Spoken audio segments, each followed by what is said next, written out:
日本時間5月27日、米国時間5月26日、ヒューストン、アストロズがテキサスレンジャーズを9対0で下し、継投によるノーヒットノーランを達成した。主役となったのは、先発の今井達也だった。初回、今井は制球が定まらず3四球を与える不安定な立ち上がり。しかし、その後は別人のような投球を披露し、レンジャーズ打線を完全に封じ込めた。苦しい展開から立て直した姿に、現地メディアからも驚きの声が上がっている。さらに注目を集めたのが、メジャーデビュー戦となったアリンバー、サンタだ。9回を含む2イニングを完璧に抑え、最後の打者を三振に仕留めた瞬間、本拠地は大歓声に包まれた。一方で、番組内では、継投ノーヒッターは本当のノーヒッターなのか、という議論も展開された。近年の MLB では投手保護の流れが強まり、継投による記録が増加、伝説的な個人記録としての価値を疑問視する声もある。それでも、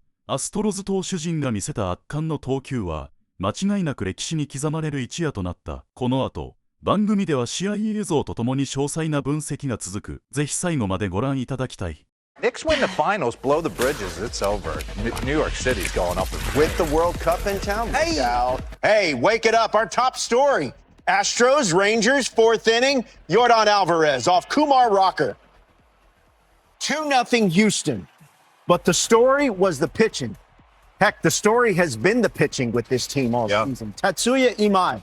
He threw 24 pitches in the first inning, walked a whole bunch of batters. But after that, D-Row, he got some good help defensively, and he kind of settled in. He righted the ship. Walked the first two batters of the game, I believe. Yes, he did. Yes, he did. And these, I mean, you know this. Listen, I know he's at 97 pitches, which means he's not going to try and throw 140 to complete the no-hitter. But Robert shares something very much in common with That's right. We both asked out for...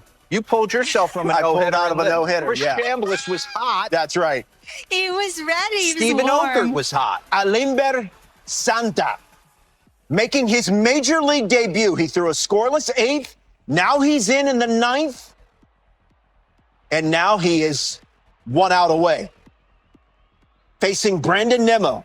Astro fans in Arlington. Final out. Sound full. Called bird strike. The Astros with a no-hitter.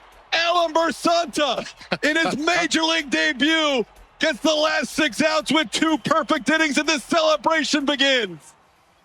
Todd Callis with the call. Santa delivers in late May. The Astros with a combined no-hitter. Astros win 9-0. First no-hitter in the major leagues in almost 2 years, and Santa said he didn't have any time to be scared, Robert. He just had to perform. Look at this, a combined effort and perform he did when the Astros needed him most. And after the game, you see this? MLB tweeted this photo of all the arms, how cool, and their catcher as they etch their name into the history books. And Joe Espada, D-Rose said it, and Robert, you know this. He said, we've been grinding, man. Yep. And you guys mentioned the first inning. If you watched the first inning with 3 walks, you would never know that would lead to the result it did, D-Row.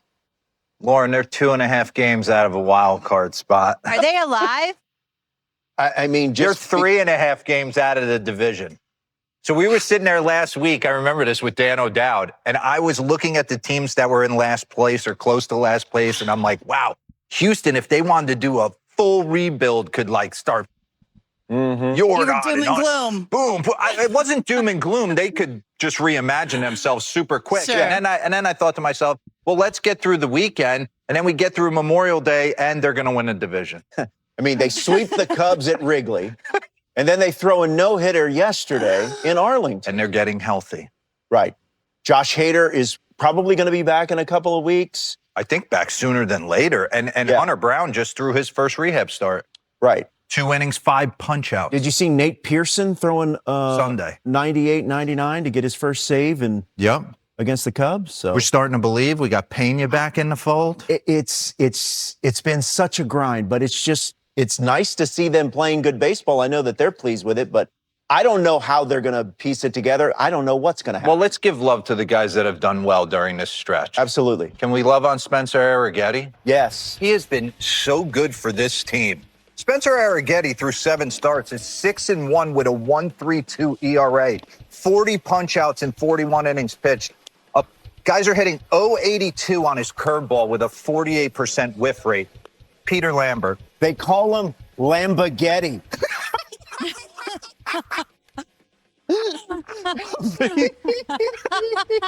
Former second rounder by the Rockies in 2015. He's been really good, 3-3 with a 3.31. How about Christian Walker? Christian Walker, I'm going to do a skybox on him next couple of days.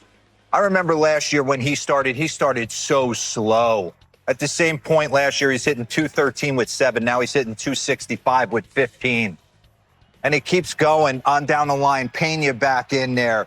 Josh Hader, like we talked about, Hunter Brown, they're starting to get healthy at the right time.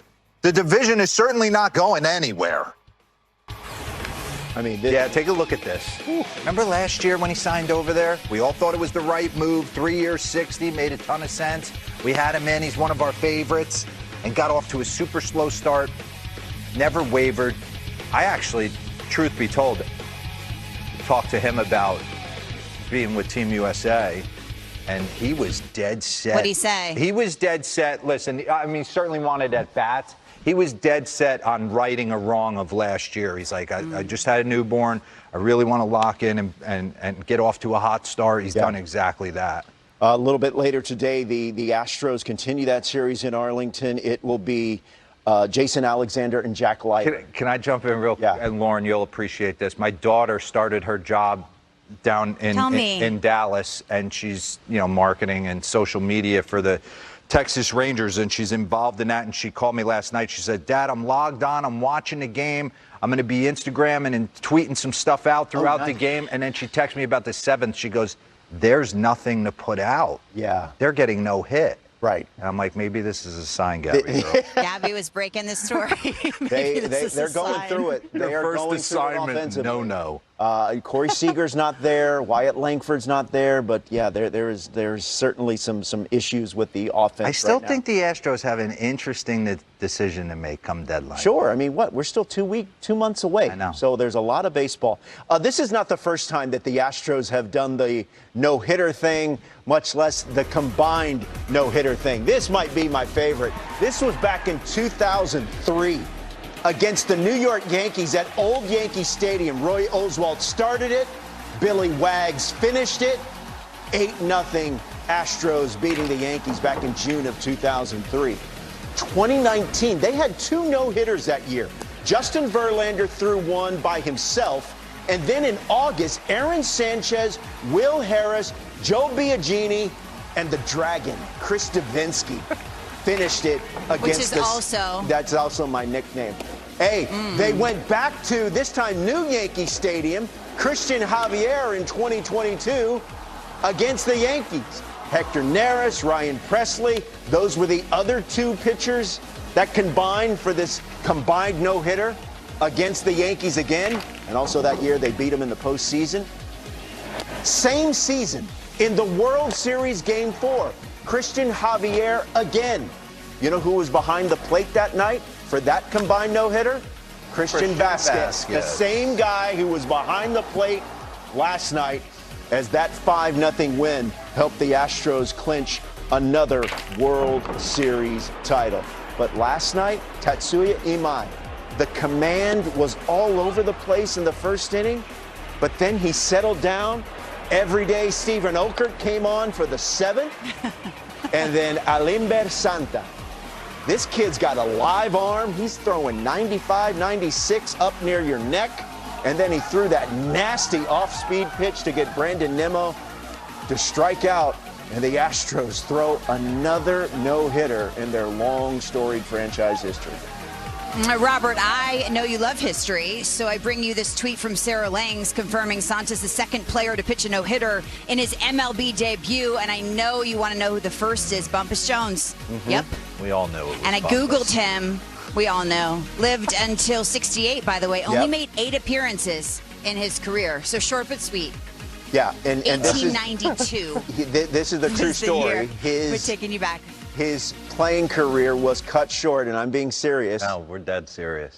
Because of an appendicitis. Stop it right now. No, that's true. That is true. Lauren, Look at Bumpus. look at him. Going with the Argyle sleeves. Exactly. Horizontal stripes. Yeah. Hey, you think That's you think he has time to remember birthdays? Heck no. Not this. Not Bumpus Bumpus. Jones called me. Yeah. You can't. Called you from the grave. I'm not kidding you. It's so funny. Like all the things you worry about, that one for her is big. I know. I'm It's sorry. big. I It's have a no cardinal excuse. sin. I apologize, and I'm going to try to do better. Let's go. Let's go to All you can do Baltimore. is say, I'm sorry. I know. That's it. Keep it moving. It's not incumbent. I can deliver the apology. I can't dictate how she receives it. That's all. That's it. I've learned that through many years of therapy. To be determined. We're about to do some therapy. Oh, good. Let's do it. I've been down on no-hitters for a while, but this is of note. Worst ERA in Major League Baseball. That's the Astros. Yep.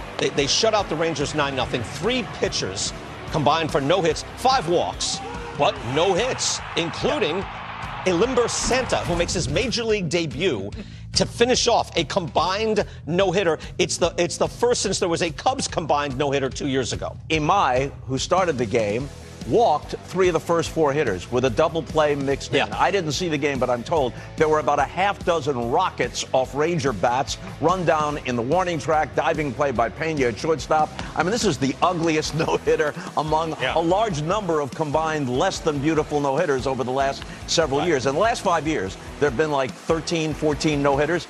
Roughly half of them are combined no-hitters. Those guys are all playing illegally, by the way. You can't have... Did I just see a shortstop over on second base? I don't know. I guess we've scrapped that rule. Just did a good jump.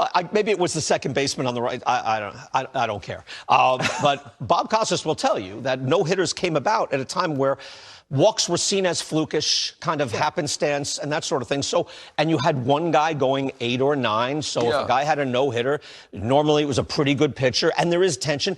When there is an individual no-hit happening, a thing happening, even I admit, I'm like, I want to kind of see this. But the combined no-hitter, why don't we just scrap it? Why are we even tracking this? I'm with you on this one now. All right. I'm a convert. Combined no-hitter, this is a note. That's about it. The individual no, I'm still excited about an individual no-hitter, especially because we don't see even complete games now. So a no-hitter is quite an achievement. This is flukish to me. You know, when you get a so-called no-hitter alert, let's say on MLB Network, I'm a skeptic because I know, like Mizorowski took a no-hitter into the 6th before there was a base hit and actually pitched into the 7th yesterday. But you know, when a guy has a no-hitter going, the manager is praying for a scratch single, so he has a reason, without the internet going nuts, he has a reason to take him out of the game. Hey, not long ago, because he's still the manager for the Dodgers, Dave Roberts used to take a ton of heat because he had a bunch of guys going for no-hitters, and he was like, that's not as important as saving the guy's arm. Well, and that's a recent revolution. I think that's a thing of the past at this point now. I don't think that criticism is like what it was. As you guys mentioned a few years ago. I mean, if you're watching baseball now, you understand why the manager takes it. The injury occurrence is so prevalent that you cannot take a chance for a no-hitter. And yet this year we saw was Parker Messick was going. It was like, keep going. You know, I think now, like a lot of young pitchers, it's such an anomalous event. You'd be hard-pressed to take your guy out after 8 innings. I mean, I wouldn't give a guy any criticism at all for taking anybody out. Well, if he gets to the 8th, you let him pitch the 9th. I'm not giving any. He's very new school. Out. Process. Remember, a couple of years ago, out you go. A couple of years ago, Clayton Kershaw coming off an injury. They slow walked him through spring training. Freezing cold day in Minnesota. That's right. And he had a perfect game through 6, I think. And Roberts took him out, and Kershaw said, absolutely, right thing to do. It's a thing of the past, Bob. Yeah. It breaks Bob's heart. I don't even know. So many things I once treasured are now things of the past. And are now, but we will get to the bees in Bob's bonnet a little later on. We have a new open for it. We take bee in the bonnet so seriously. 今回も最後までご視聴いただき、本当にありがとうございました。動画の内容を楽しんでいただけたでしょうか。もしよろしければ、チャンネル登録と高評価をお願いいたします。皆さんの応援が今後の動画制作の大きな励みになります。それではまた次回の動画でお会いしましょう。